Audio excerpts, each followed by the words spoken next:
guys! Shout out sa inyong lahat. Ayan, mamiss ko kayo sa ganitong pagkakataon na nagpa-pattern ako kasi matagal akong hindi nag-pattern. Ngayon guys, naisipan kong gumawa ng pattern ng polo shirt para sa lalaki. Actually, nag-umpisa na sana ako kanina, kaya lang hindi pala ako naka-ready. Wala pala akong tape measure, kaya umpisahan ko ulit guys. Ayan, naguhitan ko na nga sana.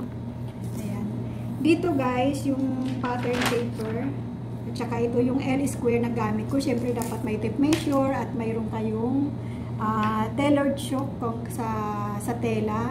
Pero ang gagamitin ko ay itong pen tape. Itatapat nyo lang dito guys sa pinakagilid ng papel yung L square, ganyan. Saktong-sakto sa mga gilid. Tapos lugitan nyo dito sa taas para makuha natin yung shoulder. Tapos umpisa dito sa pinakagilid, halimbawa ito yung tela nyo. Magdidistansya kayo ng 3/4, ayan. At ginuhitan ko na nga rin yan, 3/4. Kulang-kulang siya sa 1 inch guys, para sa center ng overlap ng butonisan, yung dito. Kasi harap itong ginagawa natin. Tapos yung shoulder niya, na 16, ang gagawin pala natin, 16 yung shoulder, 36 yung waistline, yung length niya ay 24, yung armhole niya ay 17, sleeve niya 9, at saka yung neck niya ay, yung neckline niya ay 14, at saka ito pala 14 din yung pinaka-round ng arm. So yung shoulder niya 16 divide ng 2 ay 8. Ayan, sukatin natin mula dito sa guhit na 3/4, 8. Ganyan guys, 8. Ngayon, sa panglalaki, mula dito sa marking ko ng 1/2 ng shoulder niya, magbababa tayo ng 2.5 inches. Ayan, 2.5 inches guys. Iba ito kaysa sa babae. Pag sa babae kasi, ang down natin ay 1 1/2. Ito, 2.5. At dito naman, para makuha natin yung neckline, umpisa dito sa guhit, susukat tayo ng 3 inches. Parehas pa din sa babae na 3 inches. At umpisa dito sa line na to, hanggang dito, sa binaba natin na 2.5, ay guguhitan natin yan, ganyan.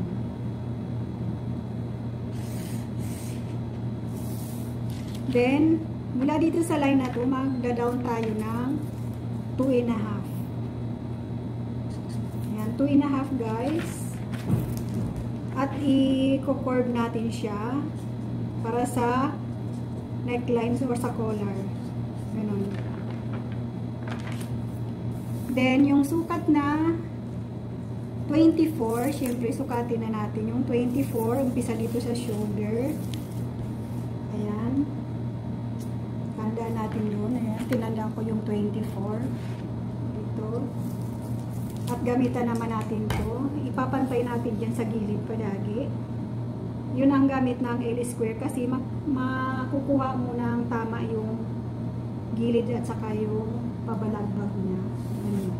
Ngayon guys, yung polo shirt, mayroong tinatawag na amboy. Yung amboy yung dito, mataas siya. Tapos parang bumababa siya ng pag-ganun. Parang parang ng ganyan or straight. Pag straight lang, ito na yun. Pero pag amboy naman, medyo tataas lang kayo ng umpisa dito sa laylayan, kahit mga 3 inches, ganyan. Tapos i-curve nyo lang naman siya ng ganun. Ganyan. Pero bago yan, kunin muna natin yung 1/4 ng bust circumference niya na 36. So, 36 divide mo ng 2 ay 18. Ang kalahati naman ng ano niya, ng 18 ay 9. So, ang 1/4 ng 36 ay 9. Umpisa dito sa guhit, 9. Sukatin natin 9. Ganyan. At straight na siya. Mayroon namang may gusto ng medyo may korte dito sa may waistline. So, pwede naman nating i-curve ng konti.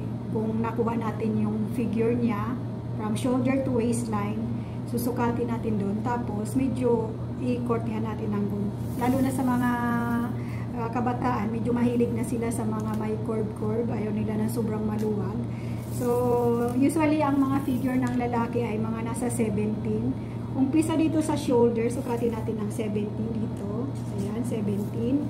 At pwede nating markahan siya ng ganito straight.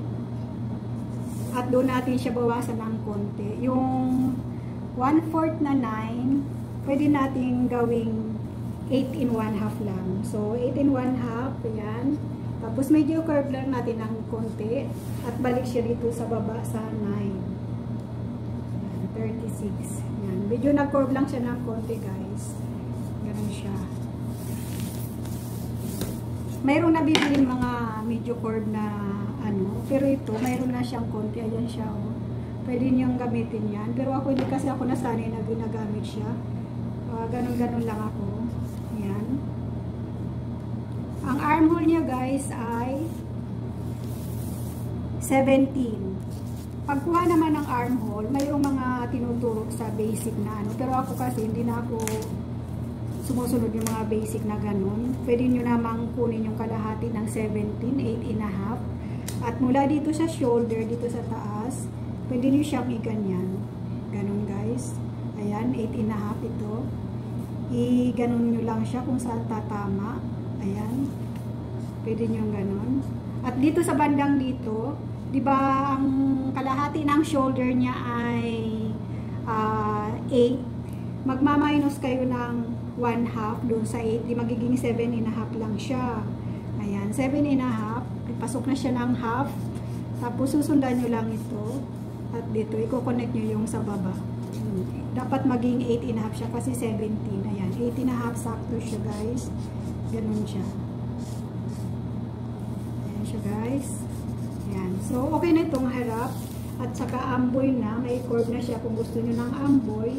At kung gusto naman na straight, straight lang yun. So, pwede na natin gupitin yung harap ng polo. Ito na siya. Para makuha natin yung likod. Yung iba kasing nagpa-pattern, parang sabay-sabay na siya dyan sa yung likod at saka yung harap. Ako, inaano ko na lang muna yung harap. Tapos isang pattern naman doon para sa likod. Ayan, guys, ito yung harapan na.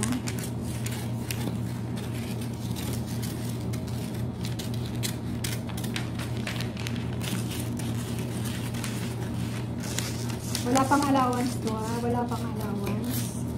Bali, pag nagbigay kayo ng allowance, pag sa polo, 1/2 lang dyan sa side.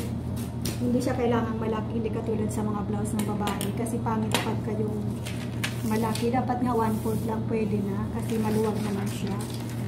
Ayan. So, ngayon, kukunin na natin yung likod. Paano makuha yung likod? Yung likod naman ng panlalaki, guys, mayroong cutting siya sa may shoulder sa likod. Alam niyo yun, yung dito sa may likuran sa my shoulder, yung sinasabi ko, yung dito siya, mayroon siyang cutting. Yung iba straight, mayroon naman parang patulis ng ganun yung dito. Yung iba naman, talagang putol siya. At yung iba naman, parang pinatong lang yung tela. Bali, kunin nyo yung, yung cutting ng likod ng buo. From shoulder dun sa hanggang sa hemline, buo siya. Tapos, magkakat na lang uli kayo ng kasing sukat din noong kinat nyo ng mga maiksi lang ng ganyan, mga 5 inches. Umpisa sa ganito para lang ipatong doon.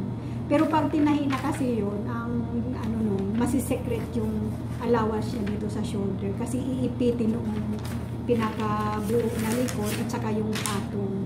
At kailangan talagang may ganun. Yung iba naman, kaya siya putol, mayroon siyang maliit na pleats. Mayroon siya sa gitna, mayroon naman siya dito sa may side. Iba-ibang klase, mayroon sa pinakagitna maliit na pleats na parang magkasalubong. At mayroon namang dito sa may bandang malapit na sa gilid, magkabilang side, na maliit man na pleats na parang papunta siya doon sa sa harap ay sa gilid.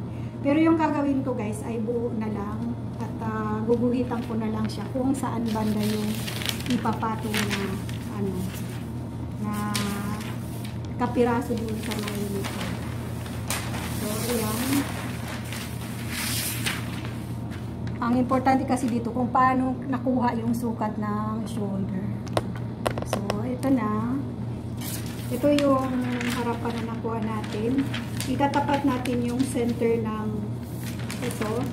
Bali kung sa tela, ito yung center fold. Kumbaga, tatabasin mo na sa tela, yung tela, itutupi mo muna siya kasi buo yung likod. Tapos itatapat mo to. Bali center fold to. Ayan, may ano siya, tatandaan mo siya ng center, CF, center fold. At yung itatapat mo sa harap ay itong gitna niya, yung guhit. Hindi kasali yung ito kasi ito yung overlap sa pagbubutones. So, itatapat natin to guys. Ayan. Ayan, nakatapat na siya. At mula dito sa shoulder, unahin na naman natin yung shoulder. Dito guys, sa may dulo ng shoulder, magtataas tayo ng 1 1/2. Ganyan. At dito naman sa may bandang liig, magtataas tayo ng 1 inch. So, ang itsura niya guys, parang nag-straight na siya halos. Pero nakaano pa rin ang baba ng konti. Ayan siya. Guhitan natin. Baba-baba pala natin kasi putol pala siya. Ayan, putol siya. Ulitin natin dito, baba ng konti. Ayan, ulitin. 1 1/2, 1 inch,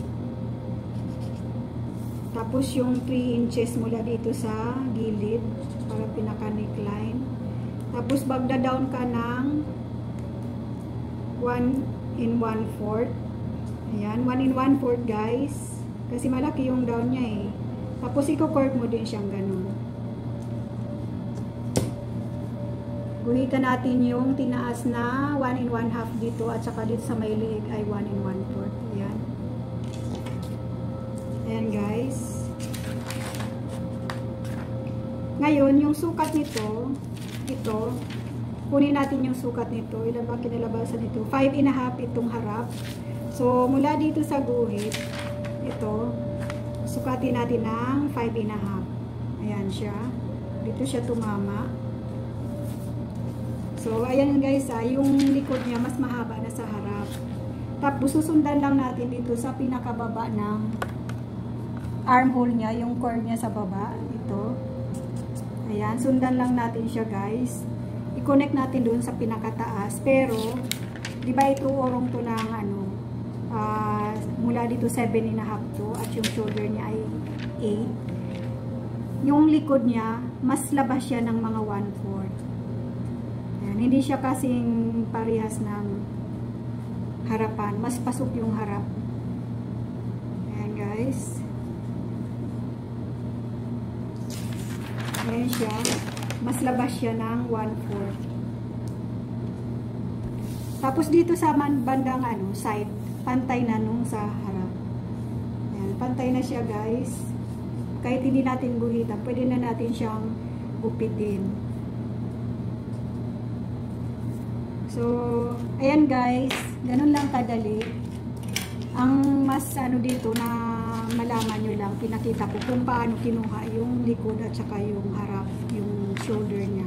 Kasi hindi siya pantay na ganito tatabasin mo yung likod saka yung harap. Hindi ganun. Bali ganyan siya. So, gupitin na natin siya.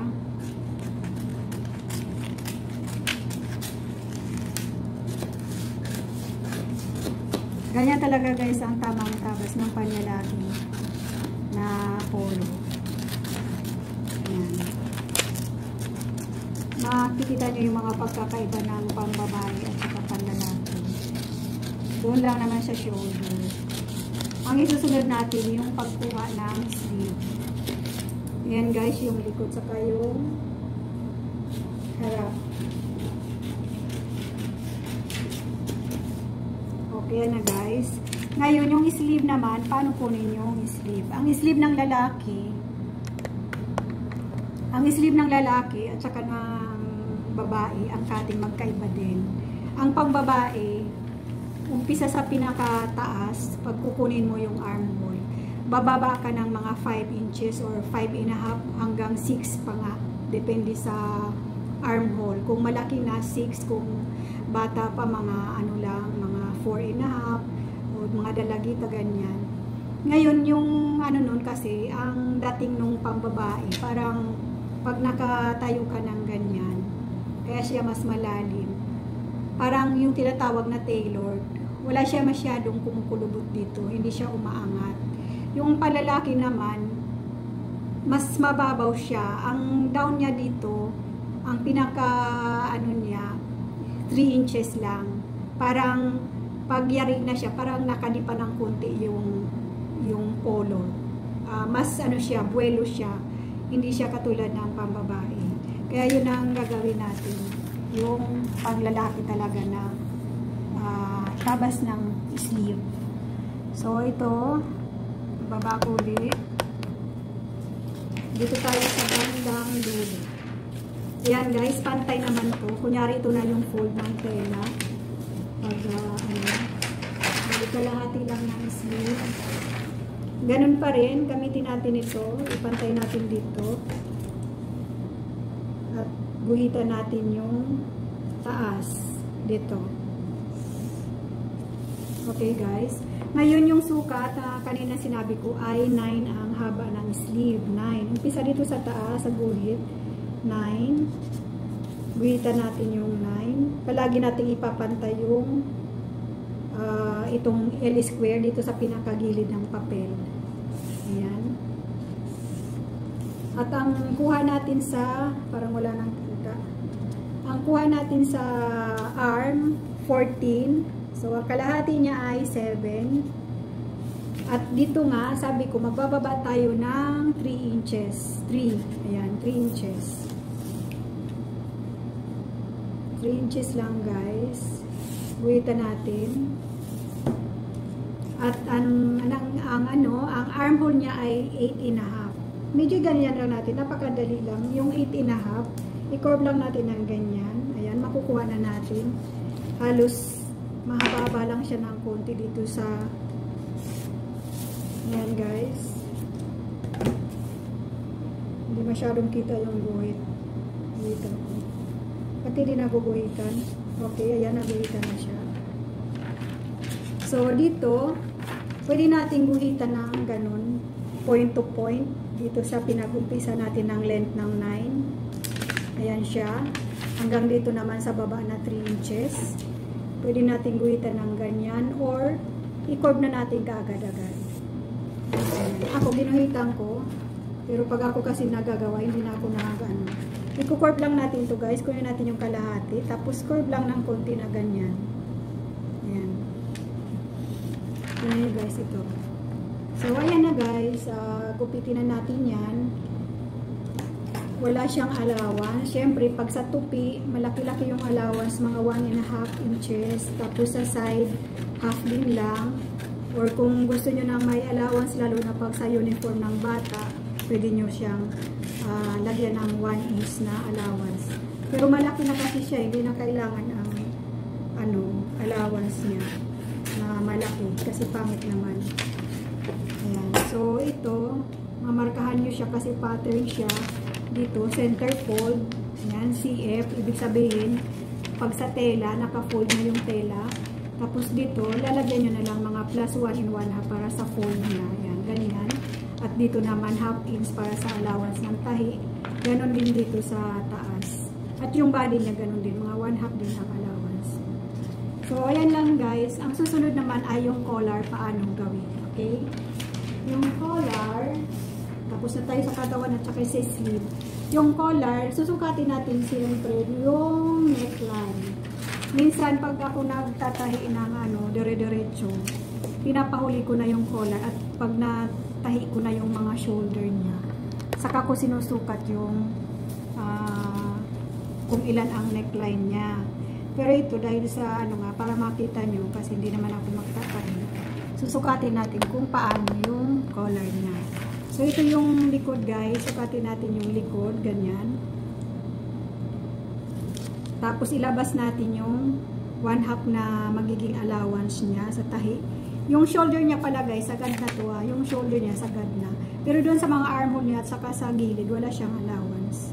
So, ito, 3.5 ito, yung sa likod. Tapos, isunod naman natin yung harap.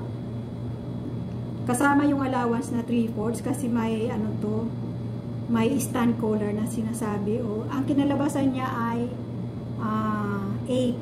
So, 16. Kasama na kasi yung allowance niya sa overlap. Kasi di ba yung sukat na 14, ang kinalabasan niya ay 16. Tamang-tama lang yun guys. Kasi hindi naman pwedeng sagad na sagad siya doon sa sukat na 14. 16, kasama na kasi yung overlap. Di ang kalalabasan niya na lang yan, mga 50 na lang. So, napakadali lang naman guys ito. 16, gagawa muna tayo ng stand collar or yung bangkito na sinasabi. Ayan, guhitan natin ganyan. At ulit, ito na naman yung center niya. Pwede natin itupin ng ganyan, center fold. Umpisa dito sa center, guhit natin yung 8. Yung sinukat natin na 8, ayan. 8 siya, yung haba. Umpisa dito sa umpisa, pwede nating sukatin dito yung mga 4 inches, kalahati siya. Ganyan. At umpisa dito sa kalahati, tataas lang tayo guys ng mga 1/2 dito sa dulo. At iguguhitan natin ang ano niya, yung ganun. Parang wala nang tinta. Okay guys, ayan. Tapos ang usually na, ang standard na lapad ng bangkito ay 1 1/4 lang naman. So 1 1/4, isukat natin yung 1 1/4, yan. Walang allowance yan, bali finish na yung 1 1/4. Yan guys. Tapos pagdating dito sa pinakadulo, dito, medyo i-curve lang natin. Pwede man na may kanto, pwede may curve, yan ganyan. Tapos i-connect lang natin yung mga sinanda natin na sukat-sukat. Ayan guys, ito yung stand collar. Ayan. Ngayon, ang gagawin natin na susunod, yung pinaka-collar talaga na susunod dito. So, ito uli yung center niya. Ganyan. Yung fold or center na magiging ng collar, yung may tulis. Ayan guys. Sukatin natin dito ng umpisa dito sa cord niya. Ayan. Mag-urong tayo ng mga 1 inch. Kung dito sa umpisa sa pinakadulo ng baba ng bangkito dito, ayan, ito yung baba ng bangkito, mga 1 inch dyan, katapat niya, ganon. Ayan. So, sa taas mga 1/2 na siya. Sukatin natin kung ilan to. Ayan, nasa 7 guys, 14. Ayan, lumabas din yung talagang sukat niya na 14. So, 7. At dito natin iaano yung bangkito niya. So, ayan, 7.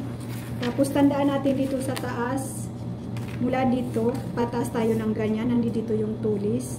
Itaas natin siya ng mga 1/2 din or 1 cm ganon. Tapos, dito naman sa, di ba tinaas natin ng 1/2 or 1 cm. Tataas tayo ng 1 3/4. Yung pinakakapal ng collar niya sa likod. Tapos dito naman guys ay mga 2 1/4. Yan. Katamtaman lang siyang laki ng collar niya. Ngayon guhitan natin siya ng paganon. Mula dito sa pinaka-center niya papunta dyan. Yan. Mas malapad siya dito. 2 1/4. Dito 1 3/4 lang. Ito, i-curve natin. Guhitan natin siya. Ano-ano lang ganyan. Ayan guys. Pagkatapos, lalampas lang siya dito sa, di ba 7 ito, yung sa baba. Gawin lang natin na 7 3/4 dito sa taas. Para makuha natin yung tubo. Ayan, 7 3/4. Yan naman depende naman yan sa gusto nyo. Kung gusto nyo na mas matulis, gusto nyo na mas malapad yung dulo, pwede nyong dagdagan. Pwede nyong iksian na parang pantay lang siya or pwede nyong patulisin pa. Ayan. So, ayan guys, gupitin ko na. Ayan siya. Gupitin ko na para mas makita niyo.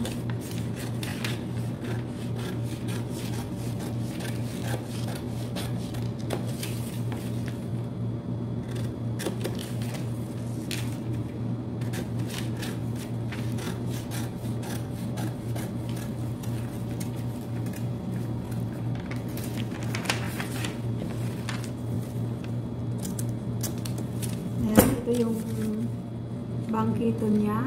Ito dito, center fold. Tapos ito yung pinaka-collar. Yan, dito sa tinaas natin ng 1 cm. Tapos pababa doon.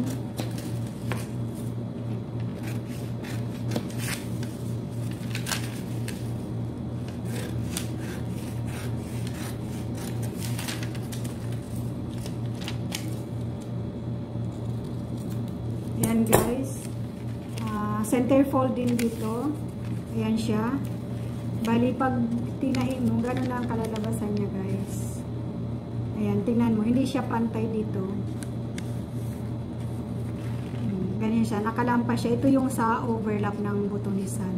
Pero kadalasan hindi naman siya kino-close dito pag ano. Nagagamit lang to pag may necktie. Siyempre kailangan isarado siya. Kaya yan, mayroon siyang sobra para sa overlap. Sakto lang to doon sa pattern ng harap na may kasama na yung 3/4 na naka-sobra. So, ayan guys. Ngayon, may isa pa siyang ano pala, yung sa likod. Hindi ko pa pala napakita sa inyo. Yung sa likod, yung sinasabi ko na tinatapal. Ito guys, yung likod ano. Ayan. Umpisa dito sa pinaka-shoulder, bababa lang tayo ng mga 5 inches. 4.5 pwede man. Yan, 4.5. Kung sakatin nyo dito, 4.5 inches. Ganyan. Tapos, markahan lang natin. Pagkatapos, guhitan natin. Adjustable naman guys kung ano ang gusto nyo. Pwede man na 4 inches lang. Pero hindi na siya hahaba sa 4.5 kasi masyado na palang ano siya, malaki na siya masyado. Yan, 4.5 ito. Kasi ano naman to malaki yung brown niya. Diba ito papasok na to sa harap ganyan na siya. So dito yung cutting or kapirasong tela na kasing sukat nito na itatapal lang. Pagka may pleats dito, bali pag tinapal nyo sa tela, palalampasin nyo lang dito yung tela ng mga half inch para sa pang pleats niya na maliit. Pwede dito or pwede sa banda rito. Yan. Or flat lang siyang ganun. So, ayan guys, yung kumpletong sukat ng pattern ng polo shirt na panlalaki. Pagka long sleeve naman guys, pag long sleeve naman, dito mula dito sa short sleeve, kung ilan ang sukat ng sleeve ng magsusuot, susukatin nyo lang mula dito hanggang doon sa length. Halimbawa, 20. Isasagad nyo lang guys doon sa 20 inches yung putol ng tela. At kung mayroon siyang cuff na 1.5, tamang-tama lang yun. 20 pa rin ang cutting ng sleeve. Plus pa yung 1.5 na cuff, yung ganyan. Kasi hindi po pwede siyang, halimbawa 20 inches yung sleeve, tapos babawasan nyo yung tabas ng pinaka-sleeve para doon sa 1.5 na cuff. Mali yun. Ang cutting niya, yung 20 inches, ito na mismo, pwera pa yung 1.5 na cuff niya. Kasi kailangan medyo may, may allowance siya sa, buwelo siya sa pagtaas-taas ng kamay niya, ng siko. Hindi siya kailangang sagad na sagad yung haba, kasama yung cuff. Pero pag ang cuff niya humaba pa, sabihin natin na 3 inches, minsan may mga design na ganyan yung, lalo na sa mga costume, kailangan bawasin muna yung 1.5. Kasi yung 1.5 na additional doon sa 20, tama-tama lang yun, hindi na pwedeng lumampas pa doon. So, ayan guys, hindi ko na ginawa ng pattern, bali, in-explain ko na. Ayan yung kumpletong pattern kung paano gumawa ng pattern ng polo shirt ng panlalaki. So, ayan guys, thank you for watching. Kung nagustuhan nyo yung video na to ay paki-like na lang and subscribe at pwede nyo po i-share sa mga kakilala nyo para mas maraming makapanood at lalo na yung mga nananahi na mas madagdagan pa yung kaalaman nila kung hindi pa sila marunong magawa ng pattern ng polo shirt. Lalong-lalo na mas marami yung mga gumagawa na pambabae lang. So ayan guys, abangan nyo yung mga susunod ko pang video. Siguro pagkatapos ito may gagawin pa ako, baka dalawang video pa. Yan guys, thank you for watching. Bye-bye.